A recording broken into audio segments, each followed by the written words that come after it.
श्रद्धांजलि अर्पित करता हूँ। उसके बाद जब हमें ये पता चला, हम सब वहाँ पहुँचे। वहाँ पहुँचने के बाद जब हमने देखा कि साध्वी जी के जो पिताजी हैं वो साध्वी जी का पार्थिव देह लेके बाहर गाड़ी में ही बैठे थे, तो हमने निवेदन किया कि एक मानवता के नाते ये एक लड़की थी और ऊपर से भगवादारी थी, तो हमारा नैतिक दायित्व बनता है कि इनके पार्थिव देह को मान सम्मान के साथ व्यवस्थित जगह पे रखा जाए और इनको वही मान सम्मान दिया जाए जो अपनी हिंदू संस्कृति के अंदर दिया जाता है। ऐसी चीज़ों को लेके हमने जब मांग उठाई तो साध्वी जी के पिताजी ने पूर्णतः इस चीज़ का विरोध किया, हमें रोका गया। उसके बाद हमने बोला आप रोक क्यों रहे हो, आप प्रेक्स हॉस्पिटल से बॉडी वापस क्यों लेके आए, बॉडी का पोस्टमार्टम होना चाहिए, ठीक है। कोई भी नॉर्मल इंसान भी मरता है तो उसका पोस्टमार्टम होता है, आप इनका पोस्टमार्टम क्यों नहीं करवा रहे। जब वो बोले मुझे पोस्टमार्टम की आवश्यकता नहीं, कुछ नहीं, भगवान ने जो मेरे साथ किया वो कर दिया, भगवान ने ऐसे कैसे कर दिया, ठीक है। आप जब हॉस्पिटल लेके गए, जो सिचुएशन हुई उस सिचुएशन के अकॉर्डिंग भी देखा जाए तो ये नेचुरल डेथ नहीं है, उनका एकदम स्वास्थ्य। कुछ दिन पहले अजमेर में ये अपनी कथा शांतिपूर्ण खुशीमय तरीके से पूर्ण करके आए, तो अब अचानक इनके साथ ऐसा क्या हो गया कि इनकी एकदम ऐसे डेथ हो गई।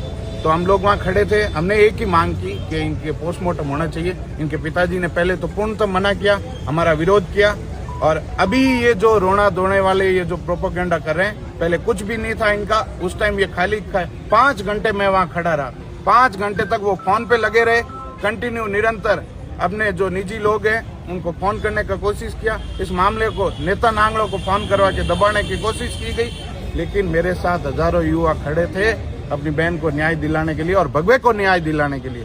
यदि कोई अपनी गंदी राजनीति के चलते हुए इस मामले को राजनीतिक मुद्दा देके यदि इसको भ्रमित करना चाहते हैं तो वो कदाचित भी भगवान और प्रशासनिक जो भी न्याय प्रणाली उनमें कभी उनको माफ नहीं किया जाएगा।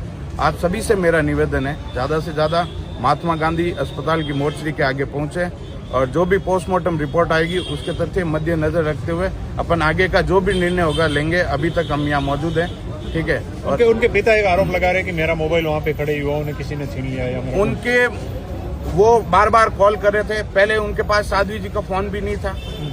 साध्वी जी की डेथ के 2-2.5 घंटे 3 घंटे बाद ऐसी आपत्तिजनक पोस्ट होना, उनके ऐसी क्या न्याय की अपेक्षा थी जो न्याय उनको जीते जी नहीं मिला। उन्होंने तो कभी सोशल मीडिया पे नहीं बताया कि मुझे ऐसा न्याय नहीं मिला, तो वो उस पोस्ट से ही हम सबको लगा कुछ ना कुछ इनके साथ बड़ा कुठाराघात हुआ है। इनके जीवन लीला समाप्त करने की जो ये चीज है वो नेचुरल नहीं हो सकती, तो हम सब ने उसका विरोध किया।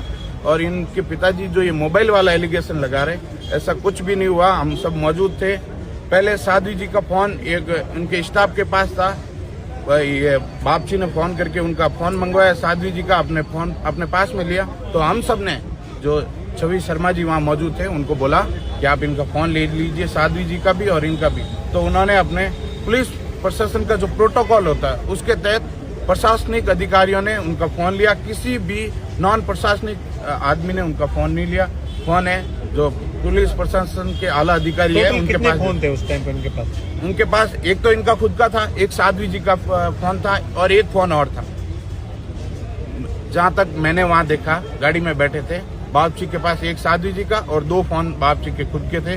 जो एक साध्वी जी का और एक बाप जी का जो बार बार फोन कर रहे थे, वो फोन उसी टाइम पुलिस प्रशासन के आला अधिकारियों ने वहाँ जब्त कर लिया था। अब मेरा आप सभी से निवेदन है कि उनकी पोस्ट इस तरीके से होना और कुछ महीने पहले जो अनैतिक कृत्य का जो भी चीज सामने आई, उन सारी चीजों को मद्देनजर रखते हुए मेरा आप सभी भाइयों से निवेदन है कि इस भगवाधारी बहन को न्याय दिलाने के लिए ज्यादा से ज्यादा संख्या में पहुंचे। तो एआई का बता के हवाला देके, एआई का तो अपन उसको कुछ भी उस चीज की पुष्टि भी नहीं हुई थी। बोरनाडा थाने में जो ये मुकदमा चला भी था उसकी पुष्टि नहीं हो पाई, लेकिन जैसी चीजें जो लोगों ने देखी, मैंने भी देखी, आप सब ने, हमने सबने देखी, तो उस हिसाब से इनके साथ जो कुठाराघात हुआ, मेरा आप सभी से निवेदन है कि that's not a natural death, ठीक है। तो मेरा आप सभी से निवेदन है ज्यादा से ज्यादा संख्या में पधार कर इस भगवाधारी बहन को न्याय दिलाए। आप